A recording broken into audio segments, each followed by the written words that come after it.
Hi, ladies and gentlemen. My name is Loren Schoenberg. I'm Executive Director of the National Jazz Museum in Harlem. And on behalf of myself and my co-director, Christian McBride, I want to welcome you to, yet another edition of Harlem Speaks. And this is a special one because we have one of the most creative, most in-demand, and I would dare say sensitive percussionists out on the scene. Plays a lot of different music and has become increasingly well known the last few years for his jazz work, where he does all different kinds of stuff. I want you to join me in welcoming Otis Brown III. I was wondering who you were talking about for a minute. I had to make sure it was me. It's you. It's you. So listen, Otis, these interviews that we do, they're recorded for our archives. Okay.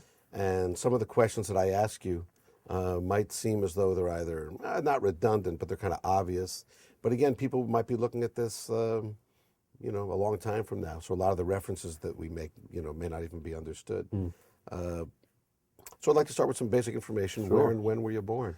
Hackensack, New Jersey, 74, somewhere between 74 and 78. I was born in 1974. In Hackensack, New Jersey, right across the George Washington Bridge from Harlem, so. Right near Fairleigh Dickinson. Right. Title of a great monk tune, too. That's right. Hackensack, yeah. Yeah, and that diner. Right, it's right there. Right, yeah. right. Well, Sorry to. Okay. better do it now than after an hour and a half. And I said, why didn't you tell me? So where were you born? So I'd like to ask you, where and when were you born? 1974 in Hackensack, New Jersey, not far from here. Right. Why Hackensack? It's a good question. I don't know why my parents would. My parents moved here from, they're from South Carolina, and they moved up here. Funny story about them moving here, where they'd settled in Hackensack after living with Bernard Purdy and his family for a while in Teaneck.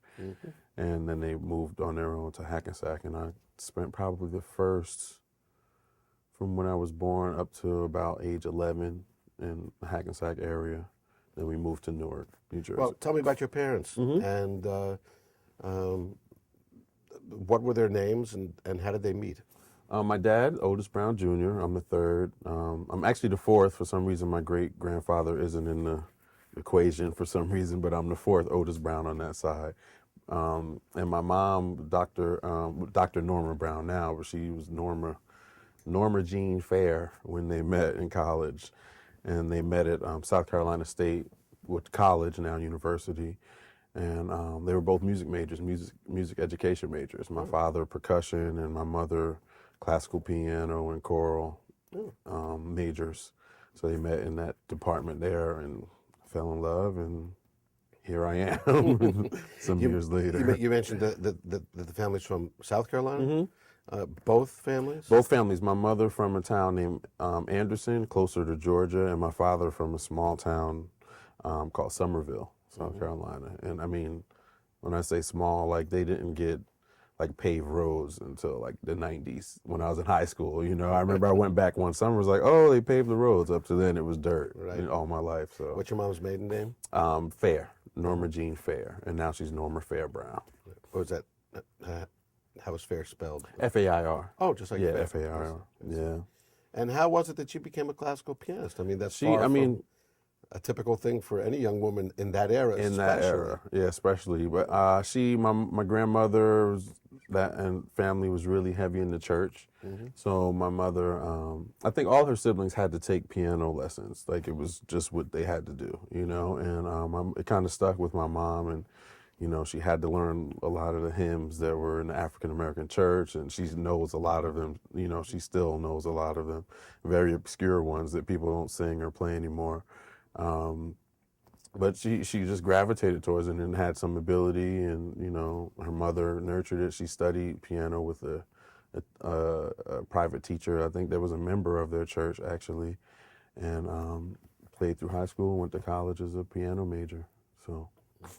And your dad, how did percussion come into his?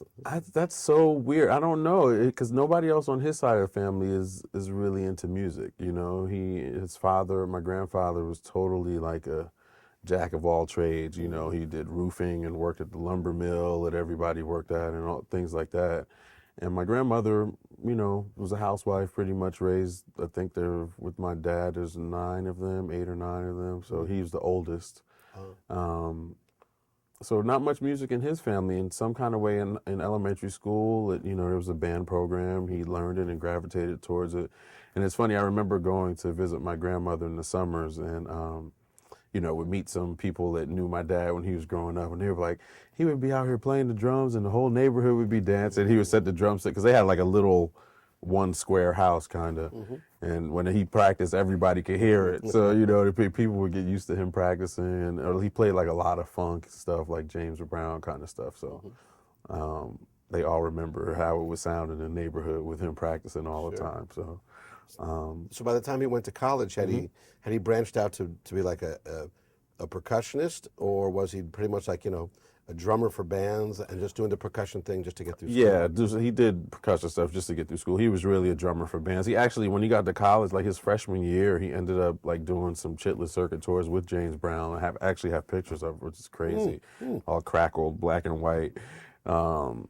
But he was, he played in a band that did a lot of those tours. Some friends of his from college, and actually two or three of them, James Brown heard them and hired them to be his backing band on a couple of those tours.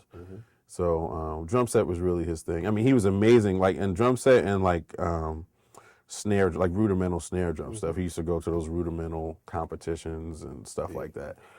Yeah, all of that, and paradiddles, flammacues, and so. Now you mentioned before when I asked you about moving up to architecture that there was a funny story there. Oh yeah, when he moved, Bernard Purdy's a legendary drummer. Period. Played with Steely Dan and Aretha Franklin, and classic records. He says he played with the Beatles. There's a lot of dispute about that, but. He came, I guess, to my parents' school, South Carolina State, and did a workshop or something, and heard my father. My father was really into arranging, and he really took to that well too when he was in college. And he was like, when you graduate from here, call me. I'm in New York, and this was at the height of Purdy's time. All the studio sessions in New York, and he was on. There was an era where he was like on a lot of that stuff, on every record, So my father, I think they finished school in 71, something like that, and he called Purdy, and he was like, man, come up here. Purdy had a school like in the Atlantic Records building where he taught drum lessons, and he wanted my dad to come up and run the school, and they moved up here. They lived with him and his wife for about maybe a year and a half, 2 years, and moved to Hackensack. They lived in Teaneck. The Purdys lived in Teaneck, and then moved to Hackensack. And that's where I was born about a year and a half after they got their own place, 2 years after they got their own place, the place where I kind of grew up in Hackensack. It's funny how, Teaneck, Milt Jackson and Rufus and Ray Drummond and Lenny White is there. It's like a little town for jazz in New Jersey. Right, and I mean, Van Gelder's studio was right in that area, all those classic records. So there's a lot of music and musicians. Definitely a lot of music going on there when I was. So what happened to your dad? He came up and did he wind up running the music school? He did. He ran running the music school. It's funny because for a little while, DeJeanette, used to come through there. Jack DeJeanette would come through there and talk to Purdy, and he knew my father from then. And he was doing a little bit of arranging. He actually arranged like sometimes Purdy would get contracted to do stuff, and if he, I guess, wasn't able to do it or didn't have time to do it, he would ask my father to do it. And he arranged some stuff for some film that Jimmy Owens and a bunch of other cats played on. So he came up here, he was running the school. For a while, David Garibaldi, a drummer with Tower Power, was on the faculty, so he's known me since I was like an infant. And then, kind of branched out. There was some, I don't know, I guess some less than savory business dealings that kind of went on, and my father kind of, they parted ways, and he started doing his own thing, and kind of went into education in New Jersey, and then, he just retired last year as a high school principal. Oh. Well, he was a band director for a while. And where? In Newark, New Jersey. In Newark. Yeah, his whole career. He left for a while to be principal of Plainfield High School for about 2-3 years recently, but other than that, he had been in Newark for about 25, 27 years. And he actually taught at the Performing Arts High School, Arts High in Newark, New Jersey, where Wayne Shorter and Sarah Vaughan and a lot of people, Savion Glover more recently, a lot of people have come out of there. So he was the director of the jazz ensemble and instrumental music programs there for a while. And by the time I went to high school, he was at another school where I went. But they had an amazing music program because he was there. So I went there and instead of going to the performing arts high school because I wanted to be, where he was. So. And your mom?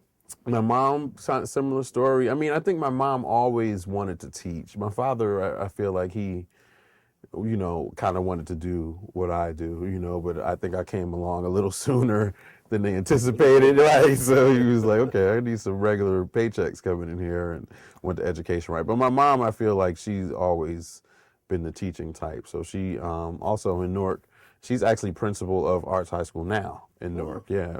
And they just had their 75th anniversary a couple years ago, and Wayne Shorter and Savion Glover and Melba Moore, a lot of people were involved, a lot of alumni that have gone there. But same thing with her. She started out as a choral music teacher, when that wasn't cut, and when everybody had to take an elective, she did that and taught the choir, and then became an administrator. Got her doctorate and became a principal. But now having to deal with Chris Christie and... Oh man, she's out. She's about to hang it up. She's going to retire soon. Yeah, because there's some big changes going on in Newark, and she. So you lived in Hackensack for a couple of years, and then moved to Newark, to the Newark area. Right. Yeah, because they were commuting from Hackensack, which is from Hackensack to Newark, which every day, is about 45 minutes each way. There's no easy way to do it. There's no easy way to do it. It's on Route 17 or Route 80 or 95. Exactly. So they bought their first house, and it was in that area. We lived in Irvington on the border, like right on the border of Maplewood, Irvington, and Newark, like right at this little triangle point. And I lived there all through high school. Probably got there 6th grade and lived there through high school. But when I got there, it was great because I had been taking music in elementary school in Hackensack and, showed a little, I guess, better than average ability because of my parents. So when we moved to Irvington, there was a school that had like a music magnet program for middle school kids, which was amazing. Now that I look back on it, it was really incredible. So I auditioned for that and got into that. And I was doing that. And then after school, in the 6th grade, I would go to my father, the high school he was at, and participate with his marching band. And then like 7th, 8th grade, I would go with him to school in the morning because they had like a 0 period where the jazz band would meet before school. So I would go there for that, take the bus to my school, and then go back to marching band practice at his high school. Like, so there was like music all day for me for, 6th grade through high school, really. So those were really formative years, like looking back on them, like for me in music. So it was really good. Are you an only child? No, I have 2 younger sisters. The one under me went to that arts high school in Newark, but when my mother wasn't principal, but she's a great singer. She's an accountant now.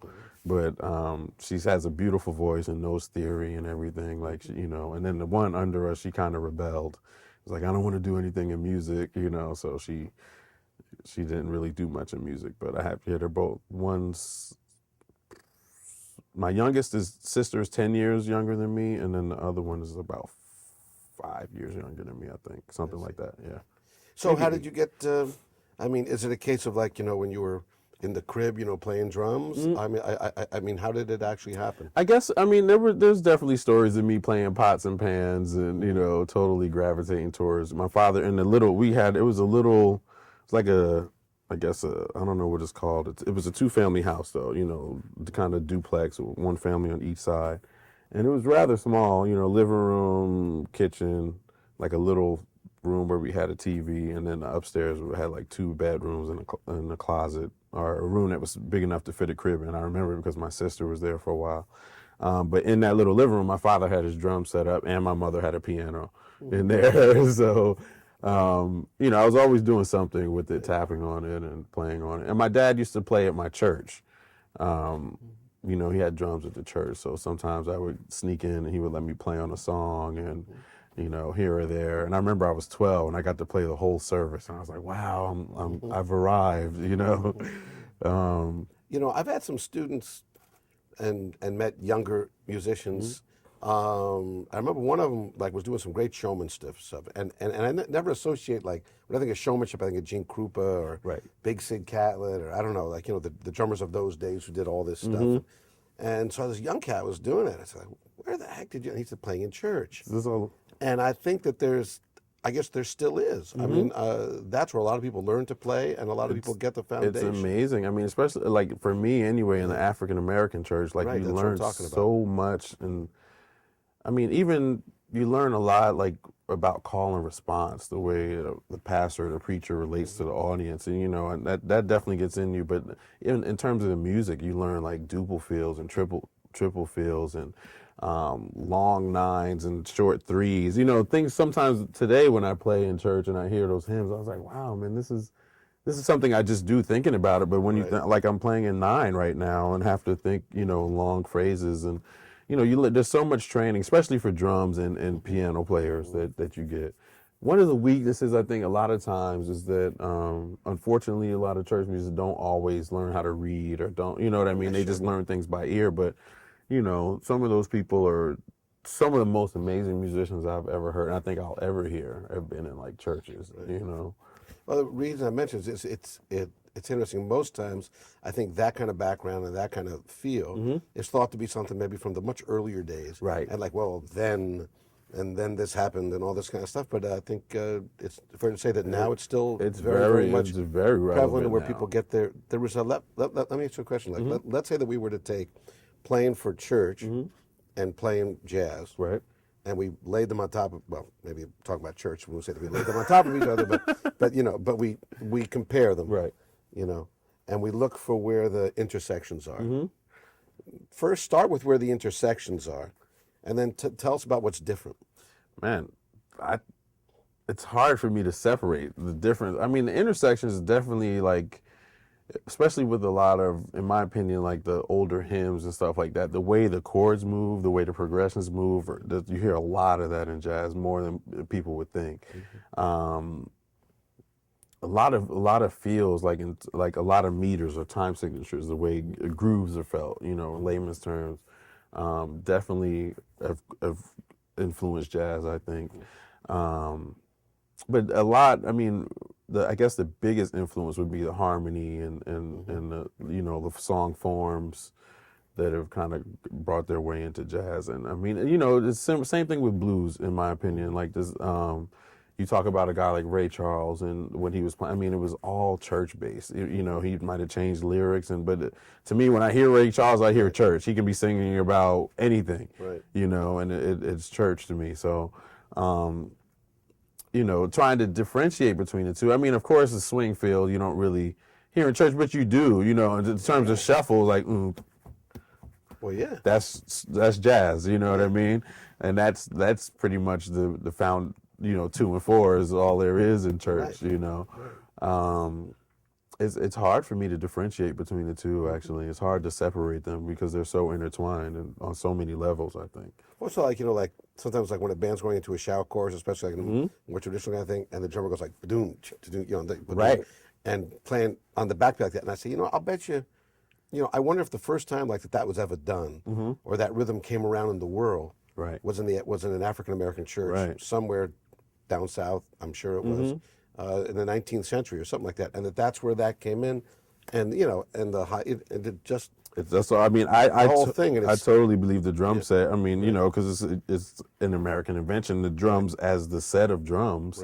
Right. I totally believe. I mean, it stemmed from New Orleans and marching bands and second line and stuff. But I think a lot of that, was from that same African American experience, like in terms of church and from before church, like field songs and chants that they used to sing to get through the day. It was, Now I have a question. When in a jazz band, like if you're, let's say you're playing with Joe, well, I'll say with Joe Lovano or whoever you're playing with, or with your band, you have a new album coming out. right. I So, do. so when you play and you have this basic rhythm that everybody knows that the rhythm is ding, ding, ding. Let's assume it's a straight ahead tune. Right.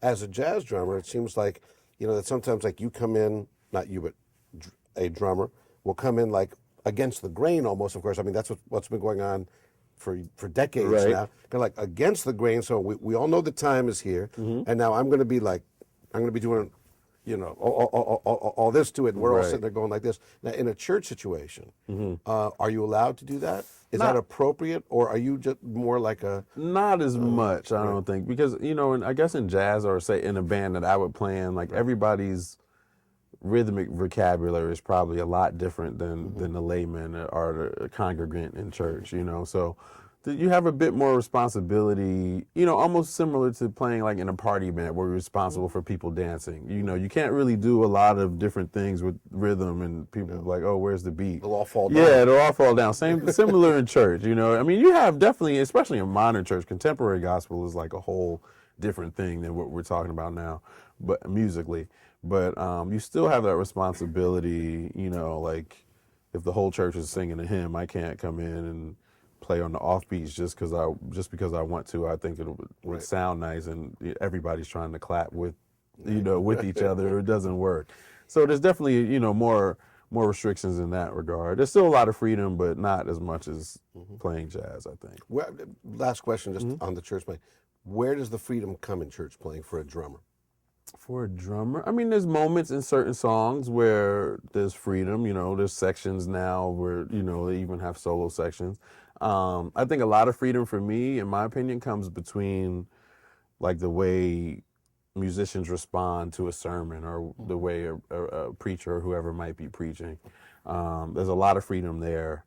So are you saying that when the preacher's preaching, is it totally up to, let's say, the pianist or the organist to decide where to interject and where to come in and how to do it, and you got to go with it? Yeah, it depends on, some preachers don't like when people play while they're preaching. Some people don't like when you don't, and then some people get to the point where they want some support. So it's kind of, there's a connection between primarily the organist or keyboard player and the drummer, or, and God said so-and-so, blank, what I mean? Yeah, exactly. It happens naturally now. I mean, it's really amazing. I think about it sometimes like, wow, you couldn't write it out if you wanted to, but it's almost so perfect when it happens. So, yeah, there's freedom in that for sure, I think. During those high school years when you said you had 6 hours of music every day, in the morning, in the afternoon, and after school. Right. When did playing in bands start for you? And actually, probably you mean band, like school bands, or? Oh no, I mean like outside of with school. your friends, or like gigs. That really didn't happen for me until high school, probably. Maybe not even until like junior year. Because growing up in Newark, I mean, my parents were kind of middle class. They had decent jobs. We had a house, but no kids really had instruments. You know what I mean? Nobody really. It was still. The conditions were still kind of bad, you know what I mean? And I was kind of fortunate to be able to see both sides of that, like, kind of have the kind of parents I did and the kind of upbringing that I had, and have friends that didn't have that and didn't have access to a lot of the things that I had access to. It was never, because when I started in 6th grade, like when I really picked the instrument, I picked alto saxophone. Sure. So, it wasn't a problem for my parents to buy me a saxophone, and even though it was like one of those things where you rent to buy and you pay every week or whatever. Right. But I know a lot of kids that didn't have that, and that was one thing about my dad. He became like kind of a jack of all trades as a band director, learning how to repair instruments and get them working. Or I learned how to do a lot of things with rubber bands on saxophones and springs and stuff that my father showed me. But I would say high school, like I started playing with bands. Sometimes we would just get together to play, or like the hospital would have like a Christmas thing and they would want a band to play, and my father would send us to, go do it. But I mean, really, really playing and making money wasn't until college for me. The first time I got like paid to be in a band and play was college. Just to ratchet it to the present time for a moment, if we look at where you are now with your projects and the various bands that you play in, and we take a look at you, the high school student, is there one juncture point? Is there one thing that you could say was, a hinge or something that kind of shot you off to the point like where you are now, which is actually making a living as a drummer playing great music? Right. Which is I'd have to say it was college. There was a point in college that I kind of point to. I had always played drum. I went to college as a saxophone major because I had been playing from the 6th grade, like seriously playing sax. But I would also play drums sometimes when the jazz band drummer didn't show up. I would play because there were drums at my house. So I would always sit down and just fool around. My father would show me stuff. And, some of the stuff he would show me was kind of advanced and I would just pick it up and learn it, but I was still playing the saxophone a lot. So, I got to college. I went to college as a sax major because there was more scholarship money for horn players than there were for drummers because there were a million drummers. Right. So, And where is this again? Delaware State University. Which is in? Dover, Delaware. Right. And I went there, sax major, and I, could still play drums. And there was some friends of mine that had a band. And, the drummer, he wasn't that great to me. So, and he would be flaking, not coming to rehearsals, being late for gigs. So they were waiting for him at rehearsal one day in the music building. I was like, man, I think I'm better than your drummer. Like, and they're like, yeah, well, why don't you come to rehearsal? I was like, okay. So I finished what I was doing. I went to this rehearsal and the rehearsal went, and they were just like, because nobody really knew I could play the drums. So I did that. And next thing you know, they got tired of messing with their drummer, fired him, and I was in the band. So and they worked a lot because there weren't many bands in Delaware at the time, in Dover, and then the school would always have a function, like this fraternity would have something, the student body would have this, and and they would always want a band, so we did all of that stuff. Oh man! So that was really when I was like, man, I like this. I bought my own, and it's funny because before, as a graduation gift, my father got me this relatively expensive Yamaha saxophone. And were you playing alto? Or? I was playing alto. So I called him and I was like, man, I think, I really want to focus on drums. You think you could help me buy a drum? He was pissed off. He was like, I just spent a couple $1,000s on this alto. I'm not buying you drums. If you want drums, you had all your life to get a drum set. You're a sax major, you play sax. So I remember I had a student refund check or something one time and I bought my drum set, and from then on, it started taking over, me being in this band. And I used to, and the school was, they had a drum set, but it wasn't as good as the one I bought. So I used to have to take my drums into the music building to practice. And I would be in there. Once I hit it, I hit it so hard. I would go to class every day and after class, eat dinner and then go practice, until I was sleepy. And it was like that every day for a long time. And then playing with them. And then there were some older musicians from Philly and the Delaware area that we started playing with. And from then on, it kind of snowballed, What kind of music was this band playing? This band was playing top 40-ish kind of stuff. I mean, there was a trumpet. Disco or it's after disco? This is after disco, way after disco. But we were playing Frankie Beverly and Mays and, Shaka Khan, stuff like that. But we also played, it was fun because the trumpet player and the piano player was the son of our theory teacher, and he was amazing. He's still amazing. He plays and lives in Maryland now. But they were, we were listening a lot to Roy Hargrove record. We would buy these records and John Coltrane and then try and play the tunes that Joshua Redman at the time. This was the height of that Young Lion kind of thing in the 90s. So we were really into those guys, and Herbie. We would play some Herbie Hancock tunes, Headhunters type stuff. So those were really, really informative years that kind of, from there, it was like, okay, this is it. This is what I want to do. And, Talk about the saxophone for a while. I mean, that's shocking to know. I heard you mention it once, right. But it didn't even register. I mean, you got into school as a saxophone major. I got into school as You're a playing playing legit alto? Legit, classical etudes and... Oh, my gosh. Yeah, on alto. And you gave that up for the drums. I did. It's worked out okay. Yeah, it has worked out great, man. It's true. But it was great for me because I learned a lot of theory. My reading was really strong by the time I came to the drums, which is, kind of a weakness for some drummers a lot of times. Still is, yeah. So I was kind of ahead in that game. And my parents wouldn't have really let me go into even if I was a drummer when I was, my parents would have made sure that I knew theory and read, because that was pretty serious to them. In music schools today, or at least a few years ago when I was still teaching at a lot of the schools, I had to fight and lost the battle most times to make the drummers do the same piano and theory work that I made the other kids in the class do. And the drummer would come back and say, well, I can't play. And I'd go to the administration, and these are the major conservatories. Right. And I'd say, you are, it's like, what do you call it? Well, anyway, I mean, you're cutting off their legs, You really are. and You really are. and it's still like that now, right? Yeah, I believe it. I Yeah. believe it. I mean, I know some drummers now that are really, really amazing writers, like colleagues of mine my age, like Kendrick Scott and E.J. Strickland. Eric Harlan plays great piano, and But you know. it's still But generally as a general rule of the thumb, exception, isn't it's it? kind of the exception. Yeah. I was fortunate in that, you Yeah. know, like even to this day, my reading is really strong because of me Yeah. playing alto. You know, um, So, I mean, was it, I mean, how did this yin and yang thing happen with the saxophone and drums? Was it that legit alto wasn't really doing it for you, or as a jazz sax player you weren't really, or was it just that the drums were stronger? I mean, how did it, I mean, how did it work? saxophone always felt like work to me. You know what I mean? It was not. I mean, I loved it and I was pretty decent at it, but it never, and I don't know. It just never felt like it was me.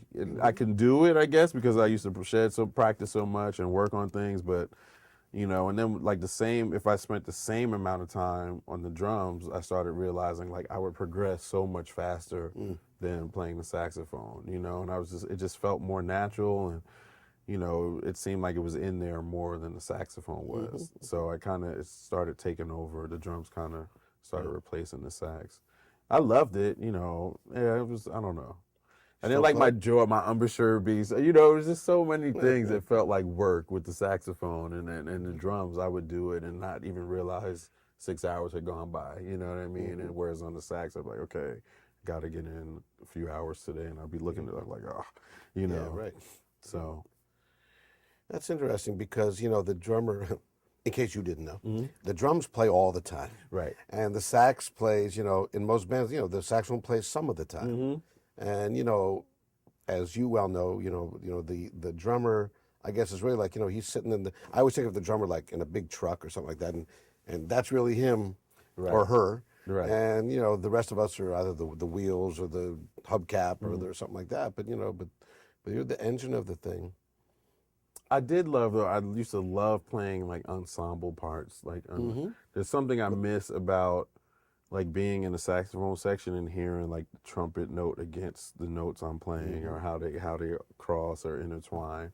I really love it. I still love that to this day, but I don't get to do it on sax, you know. But I used to love like, wow, what is that they're playing and how does that fit in the chord? And you know, I used to love things like that. And I still use the saxophone to write sometimes. Like I'll hear lines and because You still have one? You still play? I still have alto at home, yeah. And I don't know, it's easier for me to figure out lines on that than on the piano sometimes. So I'll pull that out, and especially if I'm writing something to see if it's a crazy jump, you know, for a horn player or things like that. So yeah, it's still there. So I'm curious, how in your drumming, and in I guess maybe in cymbals too, that you know in the great drummers that I listen to, I mean, I do believe, of course, that they have a harmonic sense, Right. And you know, the choice of a cymbal, the choice of a color.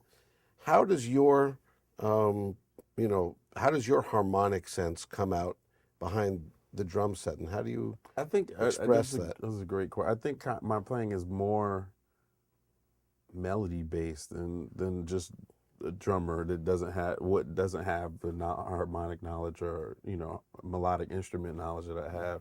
I've had this conversation with Joe Lovano, you know, who plays drums as well. Great drums. The great drums and is a saxophone player, but I think that's kind of why we relate. I mean, our birthdays are the same day too, so that might be one of the reasons we connect so well.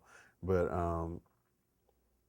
you know, I feel like I hear more melody than rhythm. You know what I mean? But I hear as much rhythm, but even in the rhythm, I try to hear melody more. And I don't even know if I try to. I think I just do instinctively hear more melody than anything else. Well, I mean, tell us about your conversations with Joe. What do you talk about? I mean, what? Well, I mean, like in his writing, and I mean, his writing is really, it's a funny dynamic because his writing is really rhythmic based, you know, but he's a saxophone player, so he plays saxophone like a drummer to me. It sounds like a drum when Exactly. he plays, right? He sounds just like a drummer, the way he phrases and everything. And I feel like I play drums like a saxophone player. You know, not like bad drums, you know, that's not as you know, but just I have that, you know, we've talked about how like it feels like we kind of have like a symbiotic kind of thing that with music, and like he'll write things that we'll be trying out and he'll, you know, like right away I'll play what he was thinking about or in between phrases or whatever. Or he'll write something and then like we'll not say anything about it, and we'll both be thinking like, man, maybe on this section I should do this, and then it'll come up and I'm like, man, I was thinking that, but he's Joe Lovano, I'm not gonna say anything about it too, and he writes. So and he's like, man, yeah, maybe on that, or tempos, you know what I mean? Think the way things sit at different tempos. So it's been a dream, having that kind of relationship with somebody like him, and such an amazing musician and a great person too. So, playing sax like helped me hugely in the ways that I never anticipated that it would. Playing the drums, So you used your student refund check, you got the drum set, practiced like a dog, Right. and played with bands. And what happened as college ended? Well, before college ended, I was playing with this band, and then maybe a year and a half, 2 years before I graduated, Donald Byrd became artist in residence at that school. So that changed my life. I was already I felt like it was just divine intervention, I think, like the way things laid out. I was playing in that band, and I was at a really, really, period where I was like, man, gung-ho about practicing and learning as much as I can, listening to records every day, falling asleep, like listening to all these records I had. And then he came there and kind of opened so many doors, like in my mind, like, and exposed me to so many different things. And I don't think I would have come to New York if not for him. Like, I was still playing in the band, but I was like, man, I was gonna graduate and teach and play in a band on the side or do it locally, which there are a million great musicians around the world that do that. Every city has them. Every city, and that you'll never hear of, know. And I was content doing that. I was going to be a teacher, and man, I used to I would go to class, band practice all day. Then he would, call us or come to the music building. He had an office there, and we would go in his office from like midnight until like 4. 4 or 5 in the morning, and I'd go get a couple hours sleep, do it again. But in those hours, just being around him and him telling us stories, and he had like cassettes of Train that he taped, like, you hear him talking in the background while Train's playing, and like, it was just, you couldn't put a price on the knowledge I got from him, and hearing him talk about like drummers that he played with, Art Taylor and Philly, and, Elvin, and growing up with him and Tommy Flanagan, all these people that grew up in Detroit where he grew up, it changed my life. It literally changed my life because there was so much that I didn't know, especially about jazz, and jazz drummers in particular. I was kind of into like the funk drummers and these fusion-y kind of drummers, but it helped me understand the foundations of it. Like, I started researching it a lot more from hanging around with him. And things just in terms of art and culture and what about art and what about culture? He's amazing. He studied with Nadia Boulanger, amazing teacher and composer, and he has an amazing African art collection. Things that I just socially that I wasn't aware of, and how they affect you as a person, and that affecting you as a person can help other people. Can you give us just one specific instance? One specific instance was I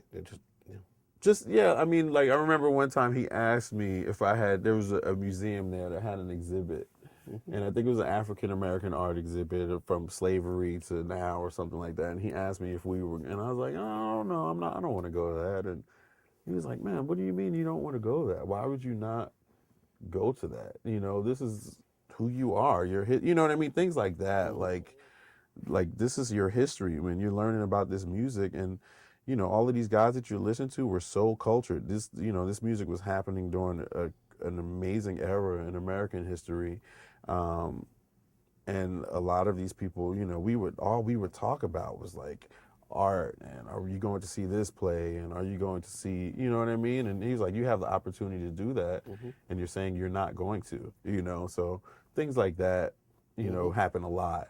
Just him opening my eyes to a lot of different things, aside from music, but definitely music included. I'd like to ask you to do this, if I might. Talk to the camera, talk to the audience, as though you're talking to someone who has no idea who Donald Byrd was. Right. Which 100 was me for a while. Okay. Before, I mean, I knew who he was, but didn't know who he was when I met him. but I'm saying I want Yeah. to assume that you're talking to somebody who's really interested and has never heard the name Donald Byrd. Just give us a little Synopsis. Who's Donald Byrd? For anybody who might not know, Donald Byrd is first off, I guess, a legendary musician, trumpet player that recorded with Coltrane countless times. From Detroit, grew up with some of the most famous jazz musicians that are, that helped create the music. The Jones Brothers, Tommy Flanagan, Ron Carter. There's so many people that went to this one high school, Cass Tech in Detroit, where Donald Byrd went. And he was a blue note artist for a long time. Later on in the 70s and 80s, and got into funk music and helped form a group called the Blackbirds that had a bunch of big hits. But he was influential in a lot of ways. One of the ways a lot of people don't know is, I mean, I'm sure we would have heard of him, but maybe not as soon as we did, was Herbie Hancock. And Donald Byrd was a mentor to Herbie, and tells a story about how Herbie's mother would not let him move to New York unless he lived with Donald Byrd when he first came here. And I've talked to Herbie, I played with Herbie and talked to him about how Donald Byrd got him his first car, and was really informative in telling Herbie not to give up his publishing, which he almost did, and if not for Donald Byrd, he would have. And we all know how many millions of dollars Herbie Hancock has made from his compositions. But I think just as importantly, if not more importantly than being an amazing musician, Donald Byrd has been a mentor to so many people. He's really influential in jazz education, period, in America, and at accredited institutions, and being, now you can get a degree in jazz history or jazz education, and that wasn't the case before people like Donald Byrd. And he was one of my favorite musicians, one of my favorite people, but he's definitely influential in a lot of ways. Written a few books, and has an amazing art collection that goes around to certain museums, and they exhibit it from time to time. So where's he live now? he lives, from what I understand, because he's back at Delaware State, so he still has a place. He bought a house there when I met him there. And he has a house in Teaneck, funnily enough, that he's had for years in Teaneck, New Jersey. But you know what's funny, for those us on the jazz scene, whatever you want to call it, you don't see him much. You don't see him, which is a shame, I think. Well, it's a huge shame. It's a huge shame. And I'm wondering why. I mean, is it fair to ask you that? Why? I don't know. Donald Byrd, Yeah, and yet I think I don't I've never know seen him. If that's a question I could answer publicly, or I don't know if he's had the best relationships with people or rubbed some people the wrong way. I can't say, but. Right. You see all of these anniversaries of Blue Note Records, and tribute to her. And he's never it there. would be amazing to have him because he's so influential. Is he still playing? Does he play trumpet? He does play. I don't know how much he played. When I was in college, he was playing. I used to play with him when I was there. I'm sure he still is in some way, shape, or form. But he's not. I don't know why he's not. I mean, he's like one of the last. Mohicans. Last of the Mohicans, really is, and they're still around, and I think should be used more. But maybe he doesn't want to be. Sometimes I think that too. Think I've thought that about him too. Because he was so roundly condemned, from the jazz world when he went into the Blackbirds and that kind of music. Right. I mean, it was okay for Miles Davis maybe, but Donald Byrd did it. Everybody kind of poo-pooed it, and I think in some way he likes being on the low. I remember I went back to, after I came to New York, I started playing with Joe Lovano. He was still in Delaware, and I went down there to visit and to say hi to him, and hung in his office, and he knew I was playing with Joe. He still has his ear kind of connected to what's going on some kind of way, which I think he always will. He loves music, loves jazz for sure. And it's funny because I came to New York and I thought I knew, oh wow, I know what's going on now. I'm going to go back and tell him, and I went back and he knew everything that I knew already, so it was no surprise. And and I knew who the top drummers were, and who even told me who I should get next to. He was one of the reasons I reached out for Lewis Nash when I got to New York, was talking to Donald Byrd. But yeah, I haven't talked to him in a while. Like, you know, he's kind of an enigma, kind of. It's hard to get in touch with, and you know, he'll call you back. I had tried to call him for a while one time, and trumpet player Darren Barrett was doing a record a few years back that Donald Byrd produced. And Darren was like, man, I can't get in touch with Dr. Byrd. Can you call him? So I called him, and I was like, man, every time I call, I'll leave a message or I get his wife or whatever. So this one time I called and left a message. It was like, yeah, Darren, the session is so-and-so. They were just trying to get it. He called me right back. It was like, oh, when's the session? Okay, tell him I'll be there. And I was like, okay. And that was it. You know, and I didn't hear from him again for another 2 years or something. So we got you with him in your next to last year of college? Right, next to last year. Yeah. And so, as you said, you know, he kind of turns you around and points you in a direction. Right. So what happened?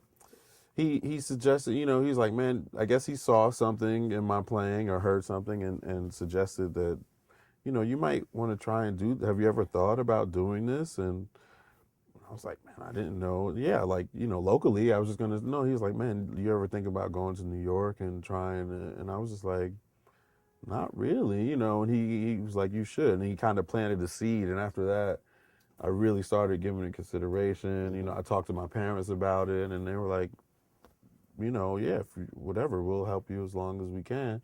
So I guess he used to be on the faculty of the new school. And I was like, man, do you know people in the new school still? He did. And I came up here to go to the new school and kind of got on the scene, and it went from there, you know.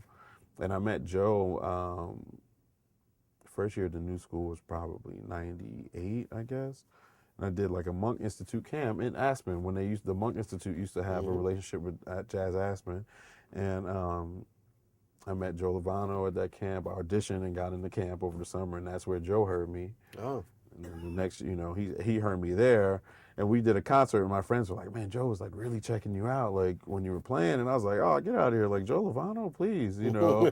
I just listening to his records in my room. He's not checking me out. And it was amazing because he was a clinician there. He was there in a band with Herbie Hancock, John Patitucci, and Louis Nash, and Joe. I know, it was so amazing. I'd love to hear Louis and Herbie. And Herbie, right. It's very interesting. So, and Herbie was doing the Gershwin stuff at the time, so it was really nice. Yeah. But, you know, I was like, man, he's not thinking about me, like this kid. And they did a concert, like the big concert with them, and I went up and talked to him, told him I was a fan. He was like, man, when we get back to New York, man, let's keep in touch. And, you know, I was like, okay, great. And like 6 months later, he called me to do some stuff, and been playing with them ever since 99, 2000. So it's really amazing, you know, how it happened. Yeah. So let's talk about the move to New York. Okay, right. So the move to New York. Right. You graduated college, and your family's still in Newark. Not in Newark. Well, yeah. Pretty much. The year I graduated, they were moving to Scotch Plains that summer. Oh. They bought a bigger house. Fancy. And yeah, they had been administrators. Yeah, they moved to the suburbs. So the summer I finished, they were moving to this house in Scotch Plains, and I was coming back to live with them while I was in school in New York. Right. So that was... So school in New York was just graduate or just... Yeah, it was, but not in jazz, though. It was funny because the new school doesn't have a graduate jazz program. So I was taking classes at Lang and spending a lot of my time in the jazz department. Where? At Eugene Lang, part of the new school. Oh, yeah. yes. Well, I mean, but the master's was in what? In education.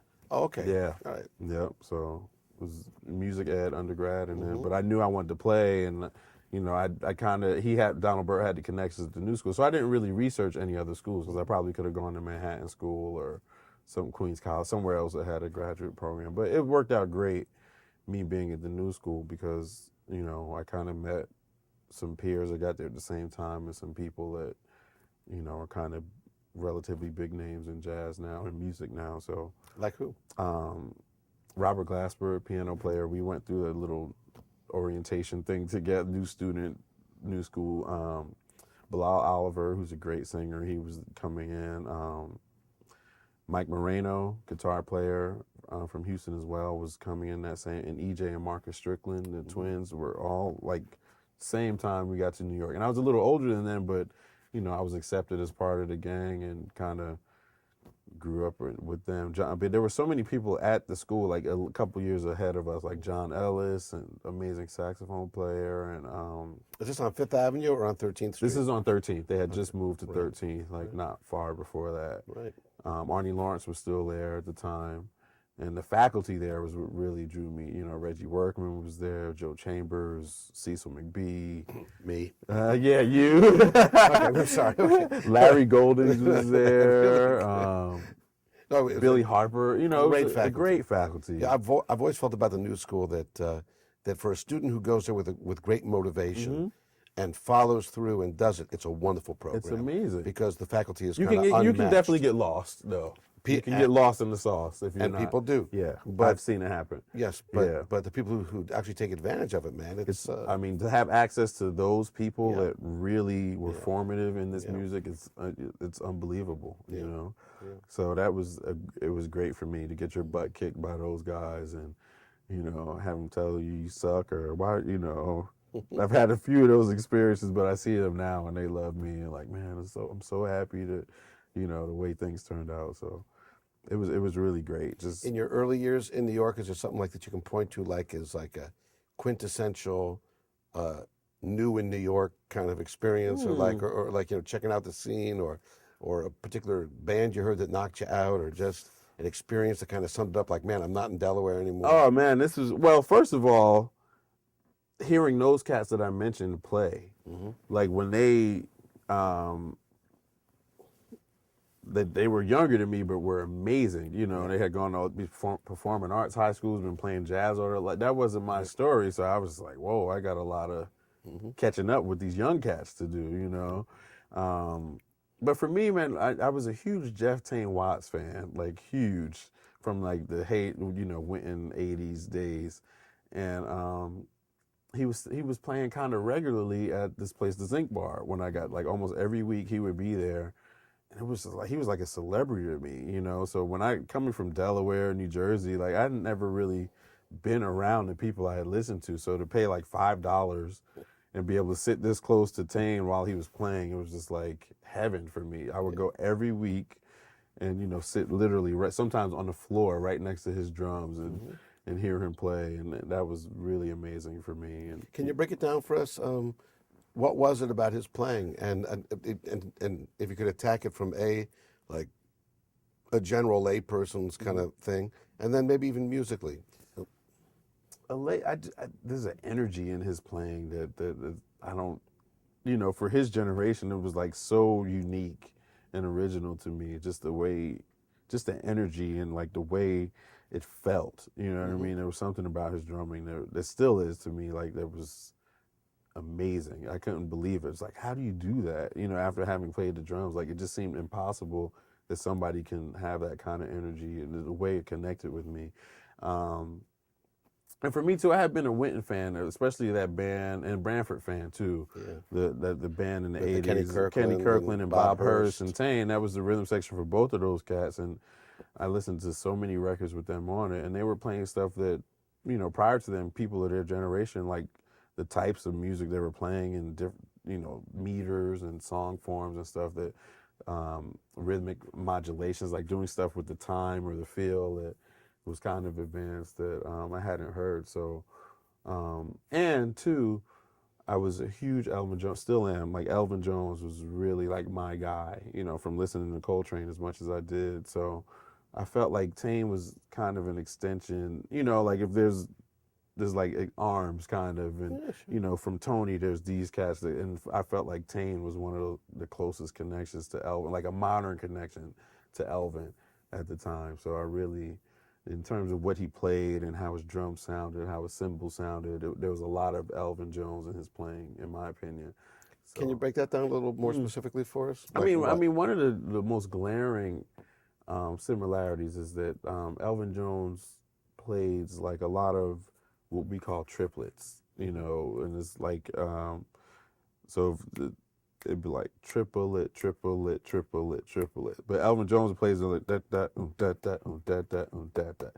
He was playing fast, but and they would be in his playing, and Tain plays a lot of things similar to that, and I don't know if I had heard anybody really master it as much as or close to, I'm sure he would say he doesn't have it anywhere near what Elvin did, but, in my opinion, it was, the next best thing. And I wanted to know how to do that. So for me, that meant going to see Tane play as much as I could, and that was what I did when I got here. Like literally every week, probably my whole first year of, of school here. One of the things I really admire about your drumming, and it's something that I remember the first times that I used to go hear Elvin, was Elvin didn't play loud. Did not. And the impression, of course, from hearing the Coltrane records, all the young drummers think, oh man, he's sitting there bashing the hell out of the drums. I remember going to see him play. I was playing the North Sea Festival once, and so we went over after our set, and we just spent the whole time. And because I love to watch. I'm a drum freak, so I love to watch drummers from the side. Right. I love to watch the foot pedal, see how everything moves, and see how they're doing it. And first of all, I was surprised when, of course, he was feathering the bass drum all the time. All the time, yeah. And that he wasn't loud; he was intense. Mm-hmm. And that's something that I can just kind of see how it's filtered through to you and so many others, because that's one of the wonderful things I think that the people love about your playing so much is that it's not loud; it's very intense. I've had that. That's one of the things Joe and I have talked about too, because he's had. I never got to see Higgins live, which I kicked myself for, Billy Higgins. And well, that's that thing. Man, he talked about like playing with Billy Higgins and McCoy, and how they get to this, but it's not loud, but it has this intensity. You know what I mean? And I've always tried to capture that and be able to do that, like build the intensity, but not have the volume go crazy.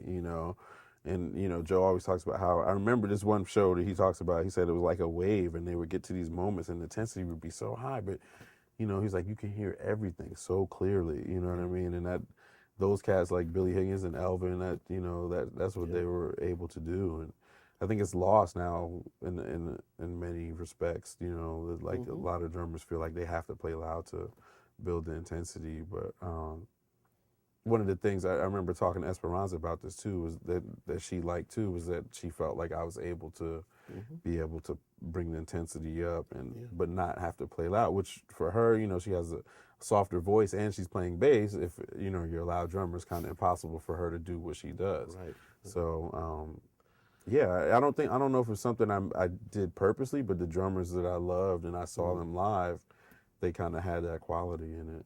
I tried to emulate it, I guess. Yeah.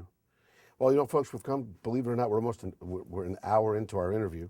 So we're going to take a short break, and we have some hot chocolate and coffee and tea in the back if you'd like some, and we'll take a short break and reconnoiter and whatever. Otis Brown, third. Thank you.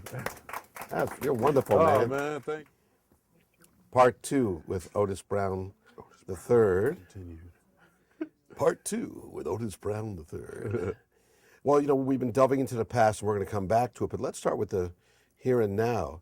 On Facebook, I saw a big thing about the release of your new album. Right. Is this your first album as leader? It's my first.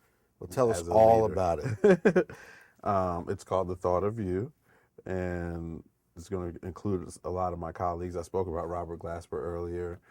He's playing on it, and an amazing bass player by the name of Derek Hodge, who's another one of my colleagues. He's been in Terrence Blanchard's band for a while and is a composer and film scorer himself. I knew Derek when he was a young teenager. I'm sure. He played in Mulgrews Trio for a long time. He's producing it. Ben Williams is going to play bass on the record, who I'm sure you know well too. And it's going to be a mix of different things. I mean, some original, some arrangement of, some popular songs of kind of our generation. Arrangements of some church hymns and things like that that'll be on there. And I'm excited. Like, can't believe it's finally happening. It's something I've wanted to do for a while and always put it off. Like, I'm too busy. But I'll hopefully always be too busy. So I had to make time this year to do it. And I made the time, and everybody's schedules worked out, and so I feel like it's meant to happen now. For the first has it time. happened yet, or we're recording April 19th and 20th. Oh, yeah, and here in New York, and we'll mix after that, and all the post production stuff, and hopefully it'll be out in the fall or winter this year, sometime. So, I can't wait. I'm looking forward to it. Yeah, we're already working on the music and stuff now, and getting everything together. I was sending out emails and work. It's a lot of work.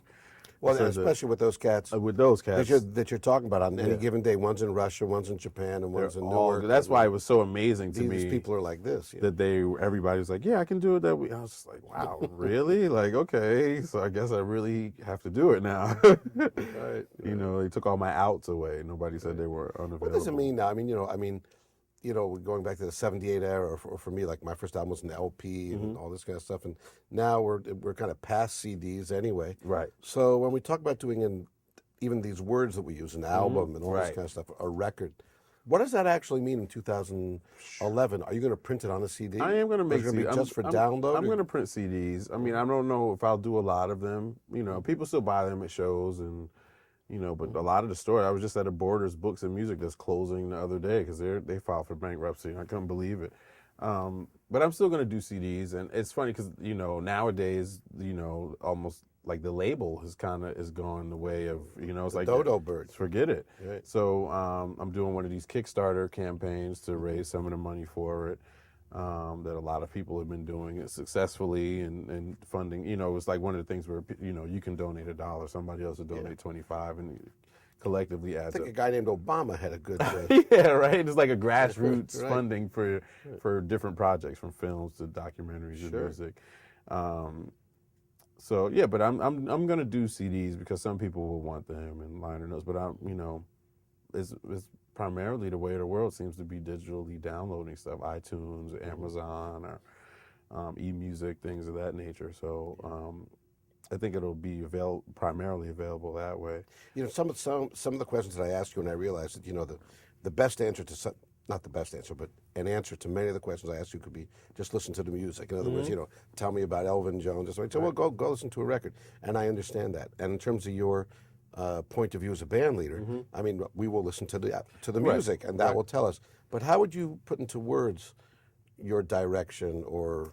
I mean, for me, I guess a lot of my writing and the originals that are beyond there, a lot of it is like that correlation between church and jazz we talked about before. So a lot of it has that kind of, if not that, it won't have it won't be church per se, but it'll have that feeling like that.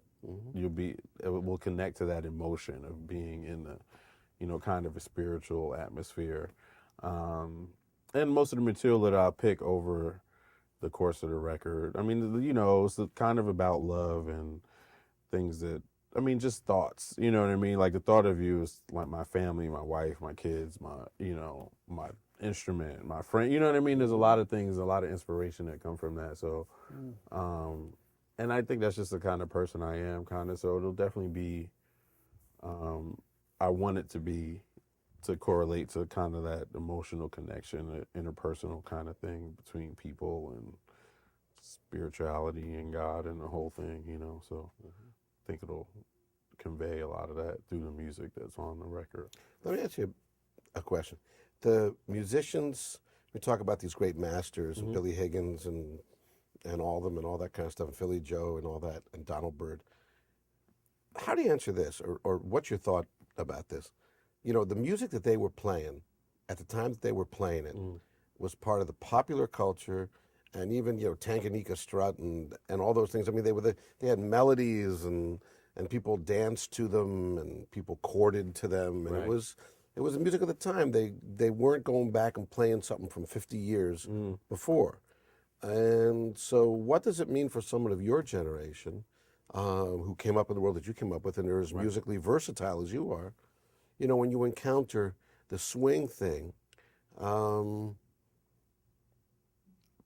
that's like an unformed question. I'm going to leave that there, unformed, and then I'll add this to it.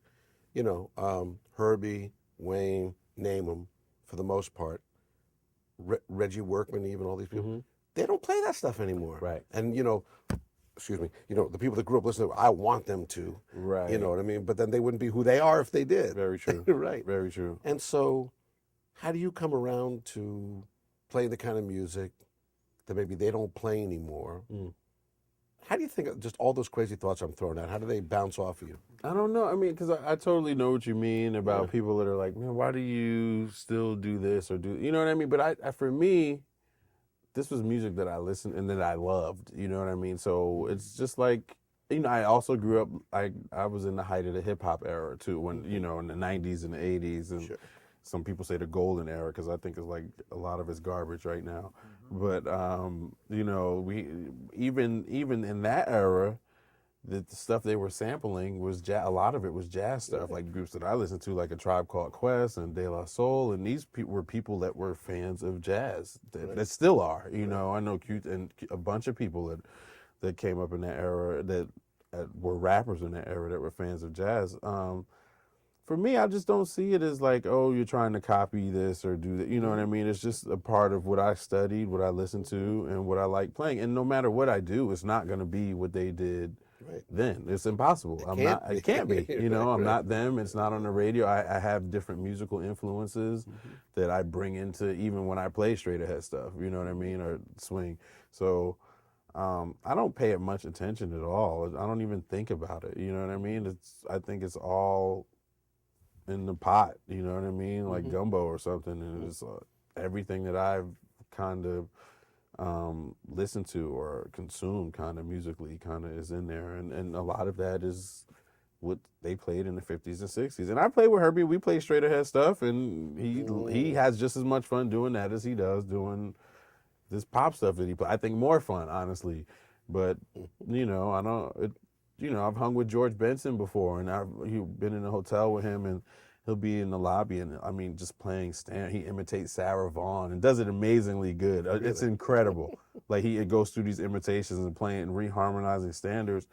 And I remember asking him, I was like, man, why don't you do it right? He's like, man, my fans, they would kill me if I did a record. Like, I mean, they're kind of knowledgeable of what sells. They have to be. But I don't think that negates the fact that they love this music and love that era of the music and probably still listen to it a lot. I've never been in a car with them, those two per se, and heard what they were listening to, but I'm willing to bet they, in addition to a lot of other things, but, they don't discount it or discredit it at all, I don't think, just because they're playing something different now, that's just what they choose to do, And I play a lot of different things too. Is that I don't love one thing more than the other, but Right.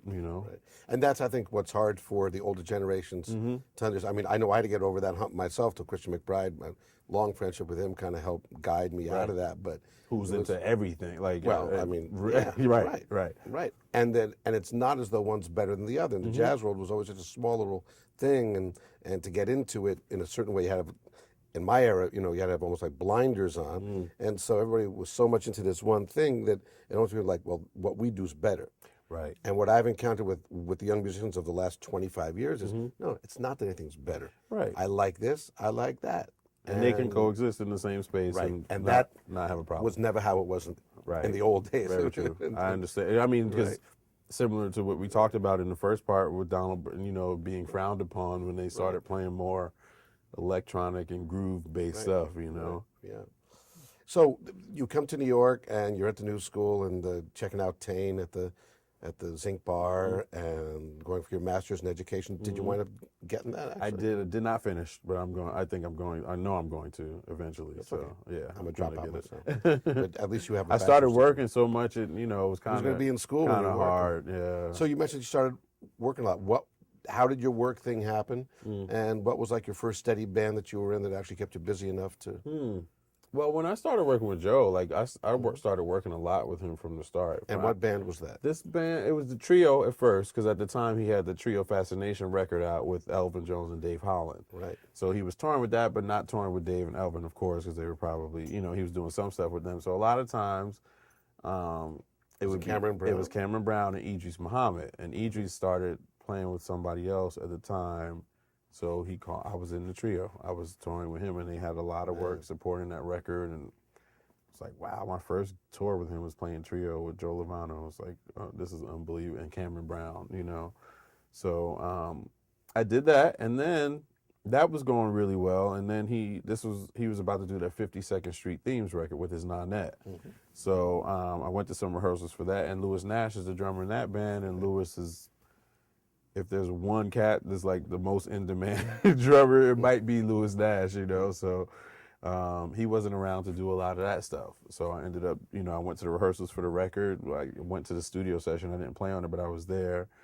And then right after they did the record, there's a lot of stuff Louis couldn't do, so I did those tours, So it was primarily Levano at the beginning, which was it was a blessing and a curse because, playing with somebody his stature and sells out concert halls and pays a certain way, when I started playing with other people, it's like, oh, this isn't how it's supposed to be. It's kind of spoiled a little bit having that as my introduction to kind of touring and stuff.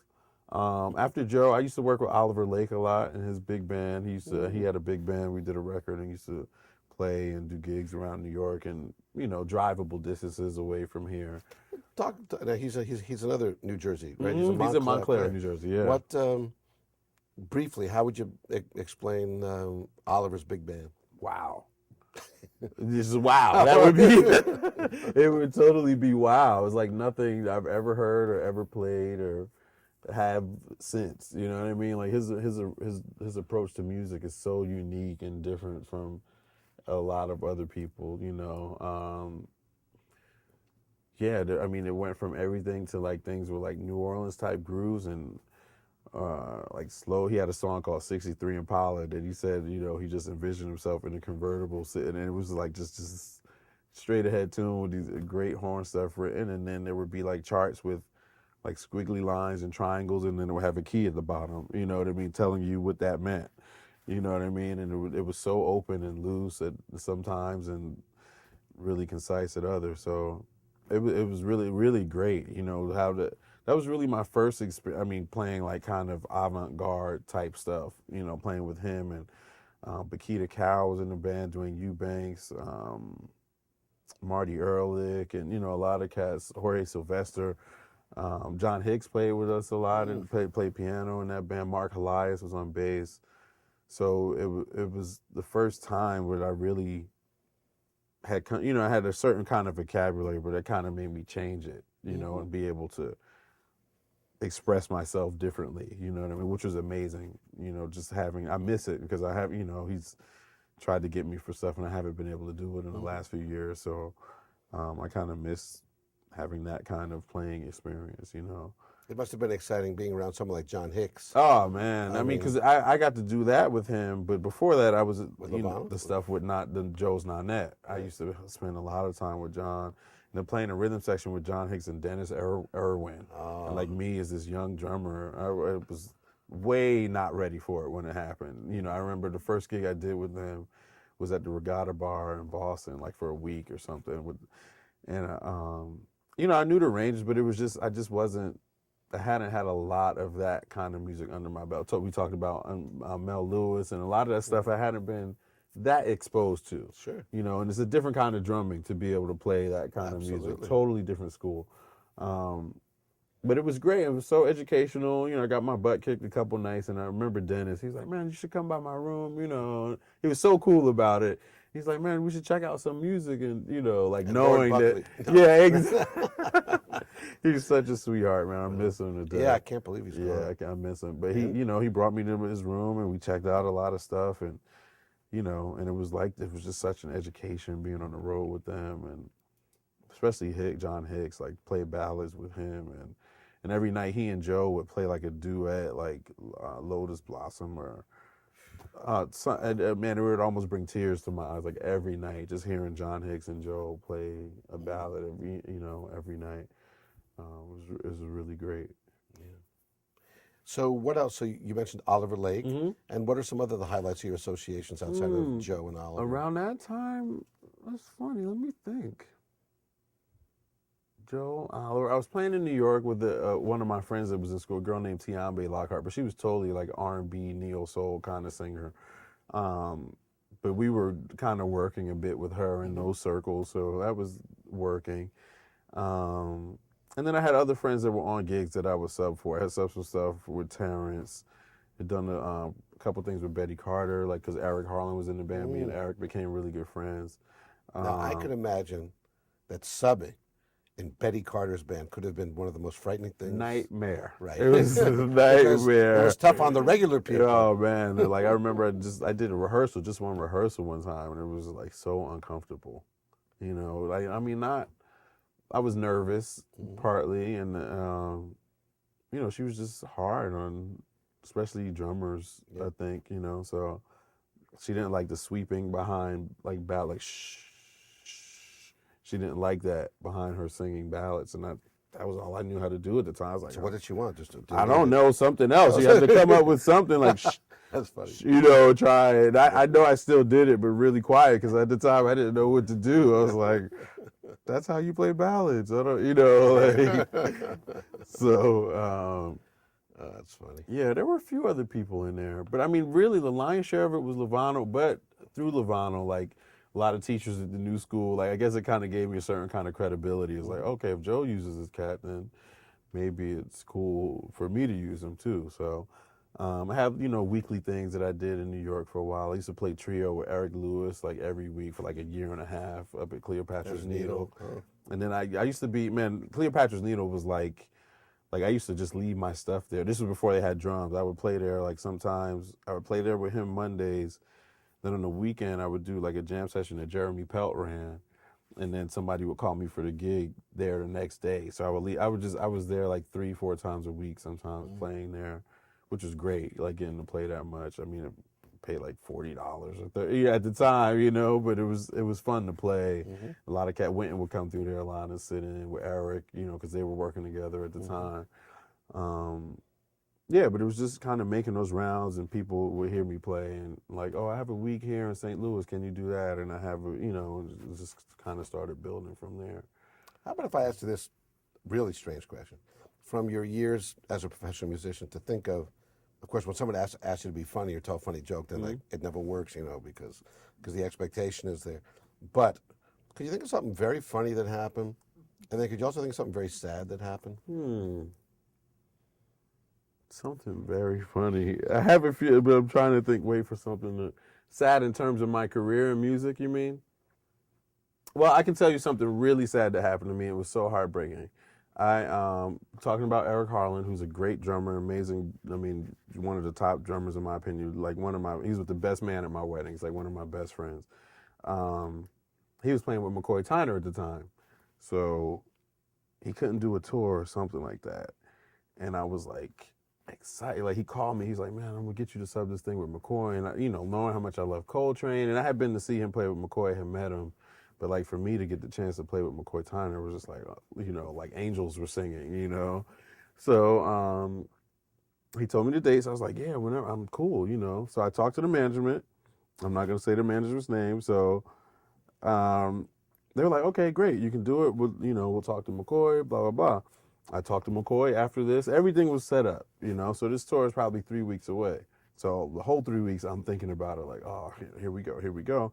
Starts getting closer, and I'm like, man, they haven't contacted me. Like, I should be getting something about travel or, you know, where we're going or something like that. You know, so I was like, maybe I'm just being nervous. Don't even call them. Just they'll get to you. You know, it's McCoy Tyner. So it gets close, like the last week. Oh no! I call the management. And I mean, I guess the manager, whoever it was at the time, had whoever it was kind of older, and their son had kind of been running stuff. So I called, and I got the son, and I was like, yeah, you know, my name's Otis Brown. I'm a friend of Eric. I'm supposed to be doing this tour with McCoy, you know, and this is probably 3 days before it's going down or whatever. And he was like, oh no, we got somebody else. Like the promoters didn't know who you were, so. You know, like we found that out like a few weeks ago, like you were never going to do that tour. And I was just like, it was so heartbreaking. I had been looking forward to it for like ever, you know, and it got close and it never happened. And I was just like.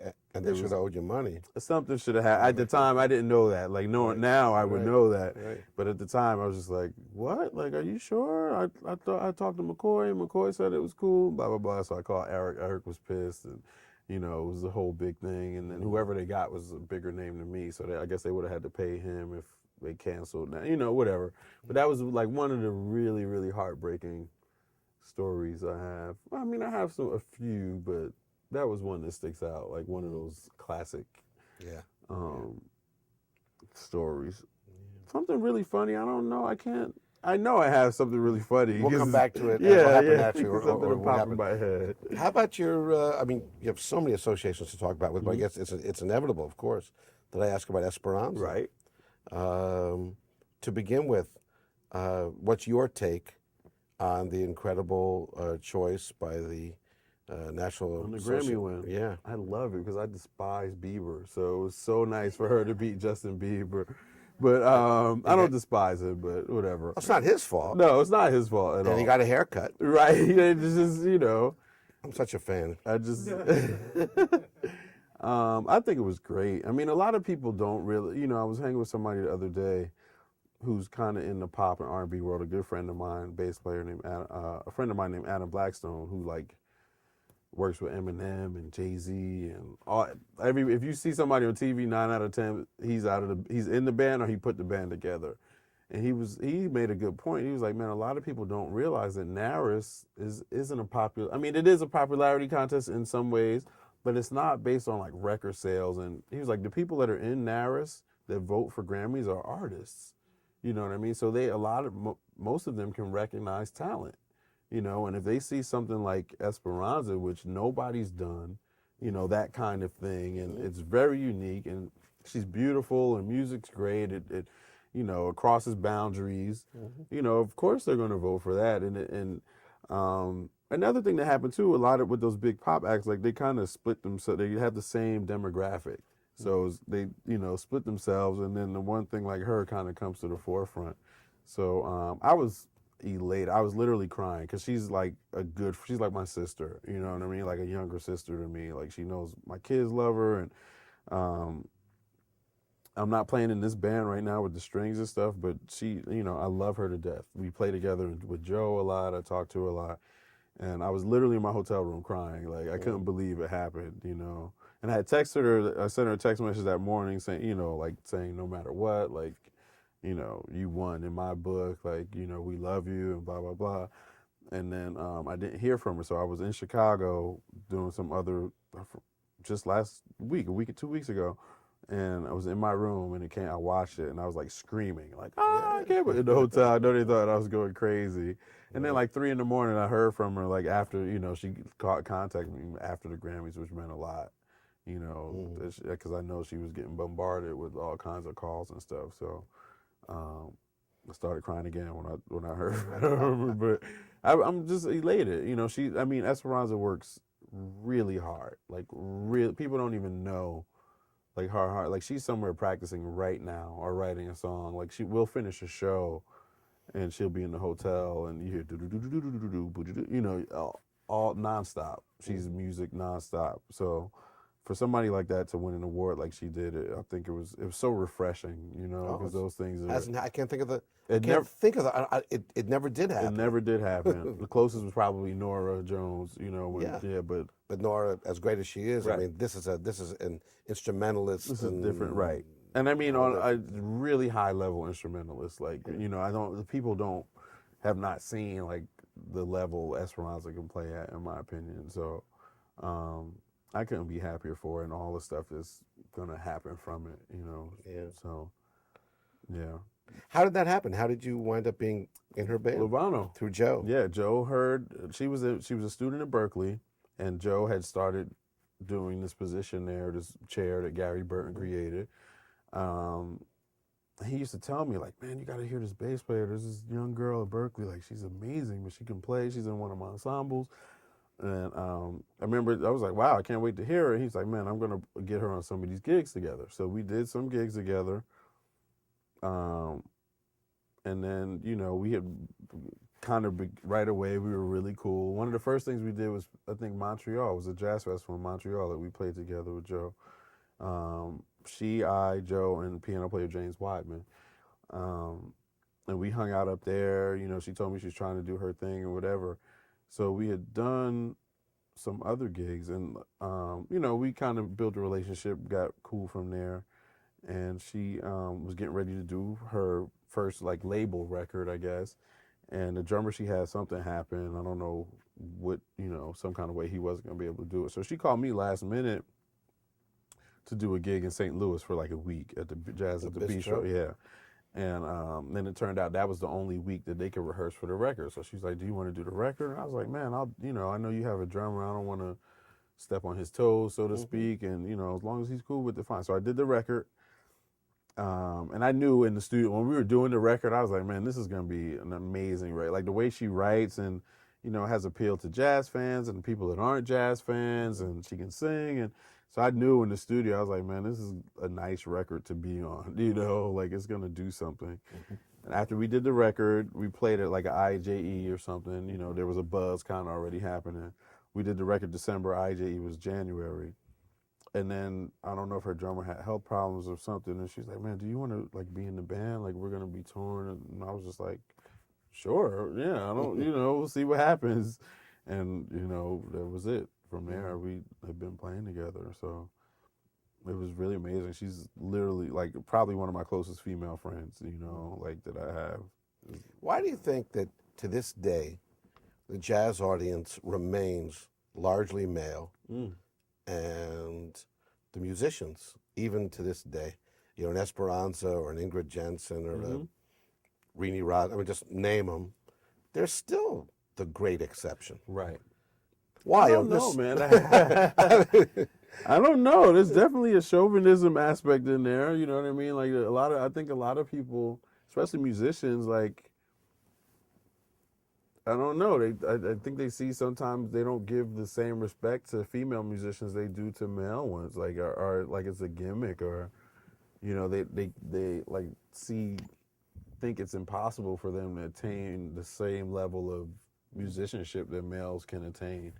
And that's in the musical instrumental community. I think sometimes, you know what I mean. I think there's a lot of that. There's a lot of that. It definitely is, and how ironic in a music in which race became the thing, hopefully, to that educated so many people to say, well, if Louis Armstrong created this, these people created this, well, then it's based on acceptance, right? So, and yet, right, it remains when it comes to gender. I think in terms of music, and that's the huge part of it, which was another great thing about Esperanza, because I would put her up against any, she can really play. Like I've played with her in so many different situations, and I put her up against whoever as a bass player. You know what I mean? I mean, relatively speaking, of her generation, of our generation. I know the chauvinism aspect, but in terms of audiences, I don't quite know why. But that was the good thing about playing with her, was that the audience wasn't male. It was male a lot. Yeah, because they want to see her. Because they want to see her, but there were a lot of pretty women that would be at the show too, and I would, which was great. Like maybe that's something to do with and it. And I mean, in jazz too, there's a certain age demographic too that it kind of cuts off at. And then another great thing with her was that there were a lot of young people there. Well, that night that I saw you guys in Aspen, you guys, how's that? But the night that I saw, the quartet in Aspen, in that big bar nightclub, I mean, it was a much more diverse audience.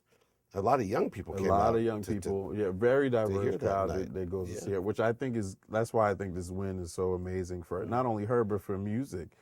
You know what I mean? It kind of shows, and like you can do real music, be true to what you want to do, and connect with people, and it doesn't have to be the status quo, and there's so many young people, and that's why I think she kind of got the ear of people like Prince and Stevie Wonder and President Obama.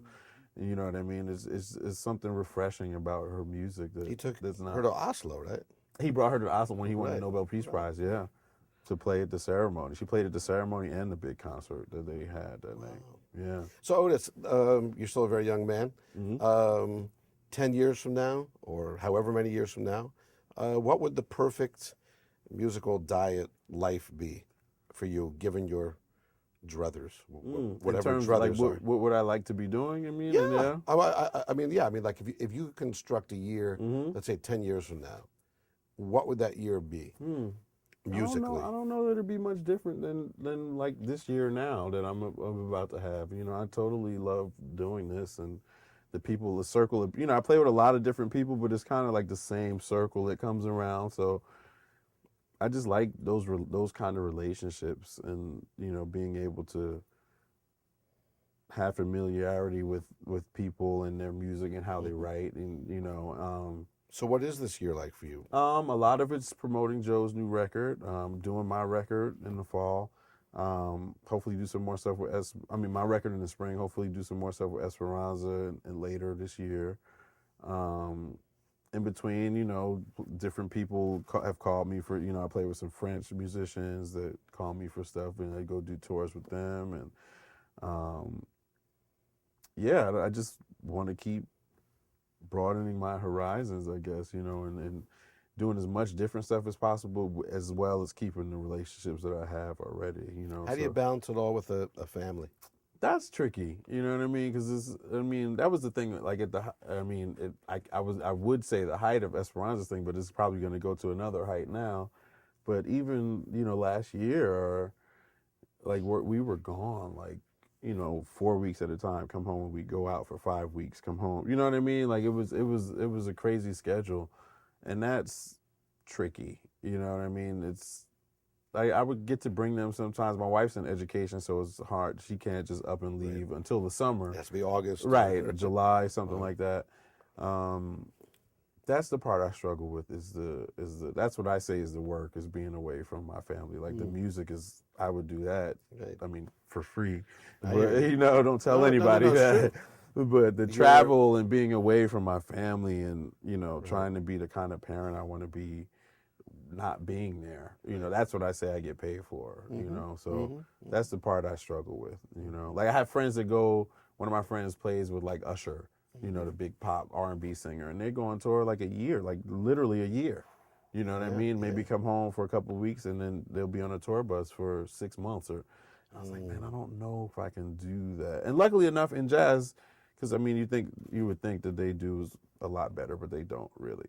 So I like being where I am in jazz, and I get to play with different people and say what I want to say, and I have to play a role, and people hire me because of what there's a million people that can play with any of those pop bands and sound exactly like the bands that they have now, My friend is amazing though. He's an incredible drummer. I love his playing.